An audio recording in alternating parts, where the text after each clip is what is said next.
Hi guys, and welcome to your next installment of the research methods topic. Today's a really important one, something that can be really useful in exams, and it's the debate between positivism and interpretivism.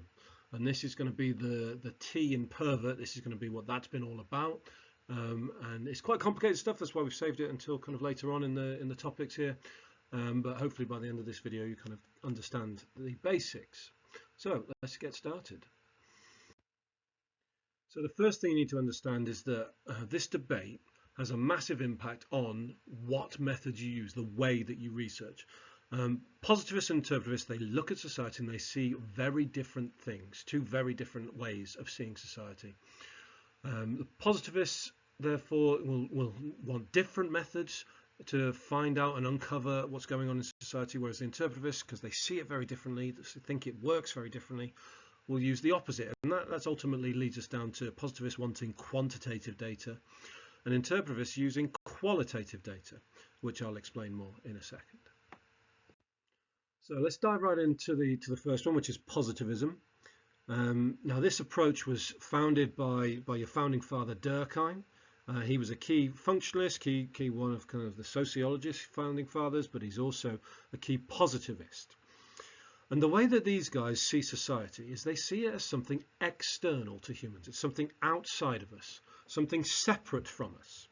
A lot like gravity. Gravity is outside of us, it's separate from us, it's out there somewhere, or lots of places. And it acts on us. Society, in the same way, it acts on us. And the positivists think that society controls human behavior. So society is what shapes and molds and basically decides how we're going to act. Now Durkheim and the other positivists, they were kind of children of the Enlightenment. They had a lot of respect for the natural sciences, and they wanted sociology to be exactly like that, but just be studying society, the science of society. And so they thought, because society is external to us just like gravity is, we can study it in the exact same way that things like gravity or atoms or stars are studied. And science, the way that science works is it's all about trying to prove laws of cause and effect. So, for example, a law of cause and effect in the natural world is when you heat water to 100 degrees, it boils and evaporates. It turns into water vapor. That is a cause and effect. And Durkheim said there were laws of cause and effect operating within society. So society had lots of different causes within it that had effects on our behavior. And Durkheim called the cause and effect relationships within society, called them social facts. And that's one of your really important key terms here. Just like there's scientific facts, there are also social facts for Durkheim. And so for him, the whole point of research in sociology is about uncovering and proving the existence of these social facts, finding out what they are, what the cause and effect situation is, and proving them. Now, if you're going to prove something that's a cause and effect relationship, if you're going to prove a social fact, what you need is statistics. You need quantitative data. You need to say that 90% of the time when A happened, B was the result. And so the positivists are always looking for these research methods that are producing the quantitative data. And so that's why they like things like questionnaires and experiments and non-participant observation. The other thing that they want is they want to be quite scientific. They want to be like chemistry and biology and physics and operate in the same way. And so they want to be quite reliable. And that tends to come from the quantitative data as well. So that's why they would only use or prefer to use methods that are quantitative in nature.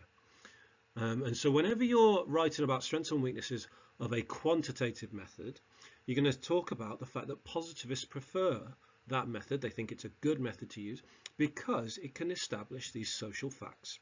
And that's important because society is external to us, controlling us, and that's the point. And that's why they see the society that way. Now, a good example of positivism in action was Durkheim himself, his classic study on suicide. This is one of the kind of OG studies in sociology.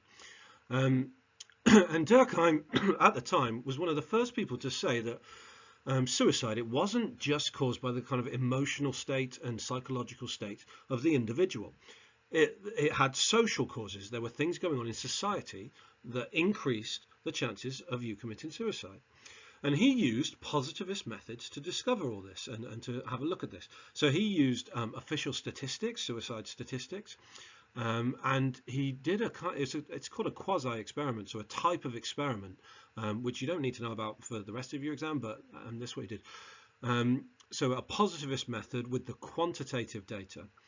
And he looked at, basically, his argument was that you're far more likely to commit suicide if you're less socially integrated, if you're less connected with people around you. And in particular, he was analysing religion.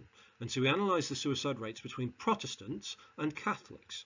Now, you don't really need to know the religious differences between Protestants and Catholics, but the Protestants, they were less connected with the people around them.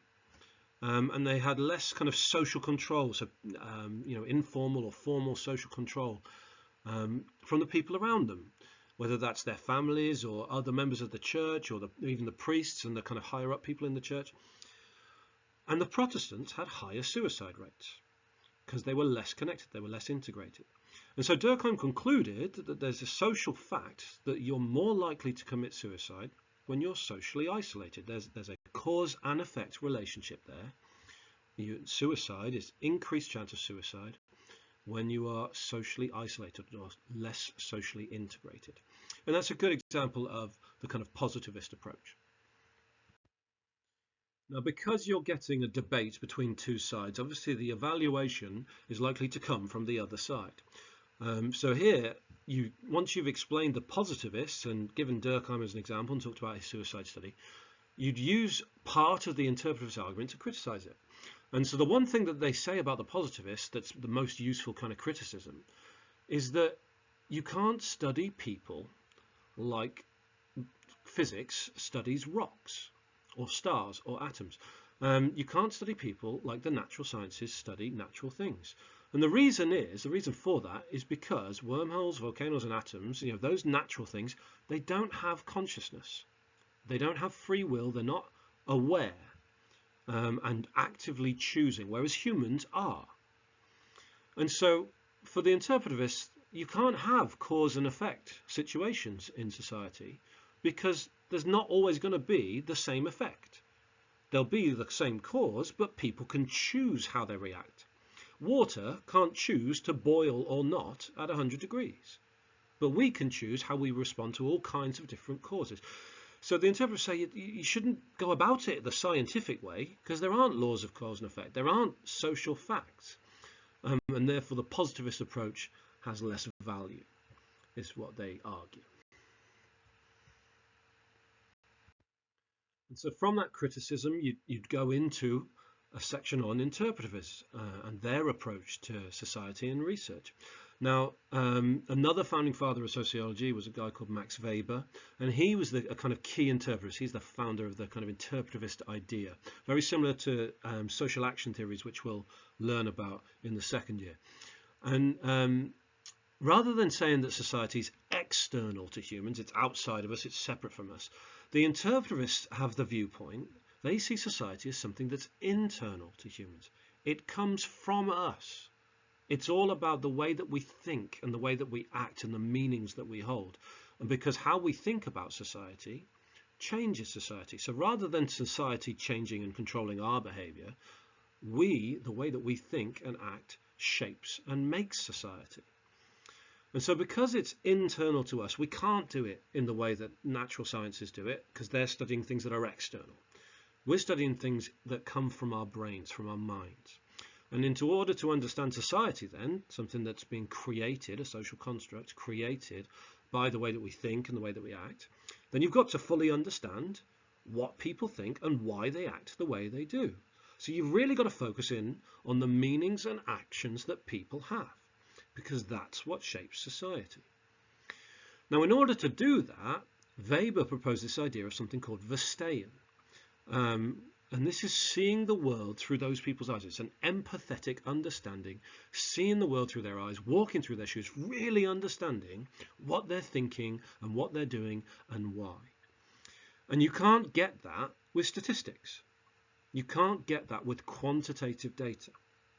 Okay, you need to have qualitative data. You need depth and detail and rich quality of data if you're going to understand what people really think and really feel.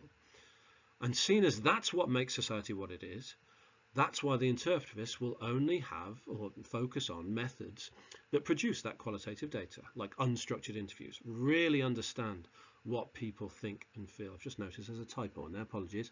Unstructured is not spelled like that. You can change that in your note sheet. Participant observations as well. You really try and live with those people and do what they do as they observe. You join in with them so that you can really understand what they think and feel. Documents as well, another way, a secondary source of giving you insight into what people's meanings and actions are. And so that's where the interpretivists are coming from. They see society as completely different, completely internal to humans. Society is what we've made it. It doesn't exist separate and out there and away from us. It's part of us. Two different ways of seeing society and two different ways of doing research. Now, a really good example of interpretivist research is a kind of direct reaction against Durkheim's suicide study by a sociologist called Atkinson, who took this very interpretivist approach to suicide statistics, ultimately arguing that suicide statistics, they're not facts, they're not social facts, they're actually socially constructed. They're made by people and they're subjective, they're flexible because of that. So he said that they can't really tell us much about suicide. Suicide statistics themselves don't really tell us a whole lot about the actual suicides that have taken place. What they can tell us about is what the people like the coroners are thinking when there's a dead body, or the police, or the doctors and relatives.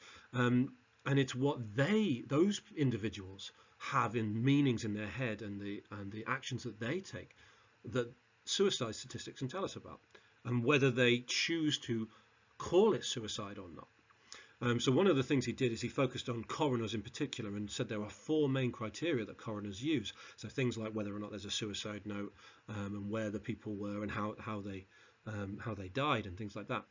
And a lot of them were very subjective. So one of the main criteria was a kind of subjective opinion about the mental state of the deceased person. So kind of guessing basically how happy were they?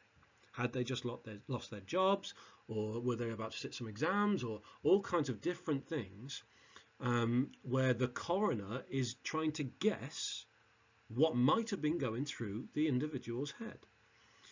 And that's not fact. Okay, that is not a factual thing. That is a subjective interpretation, somebody's opinion.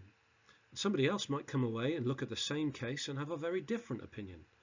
And therefore, these suicide statistics, they're not factual for Atkinson, but the result of a process of very subjective choices by other individuals, like the families and the police and then the coroners in particular.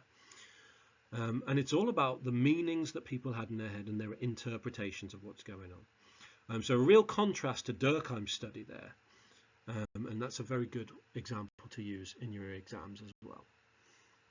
So the last bit here is the criticism of the interpretivists. Again, because it's the debate, it's coming from the other side, and how the positivists respond to the interpretivist point of view.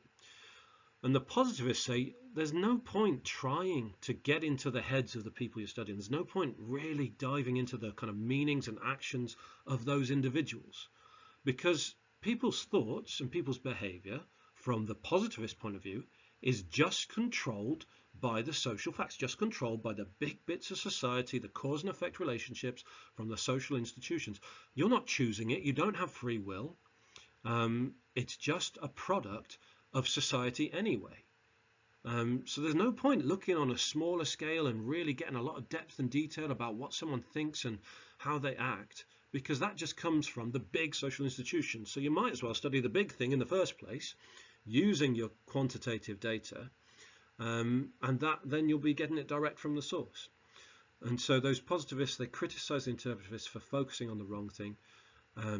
You don't need to look at what people think and feel, because that comes from the social facts anyway. So they just focus on proving and uncovering those social facts. And that is it for positivism and interpretivism. Really important stuff. It's really challenging, so try and wrap your head around it. Take some time, go back, watch the video again, ask me some questions in lesson. It's difficult stuff, but you do really need to understand it's very important. Okay, thanks, and I'll see you next time.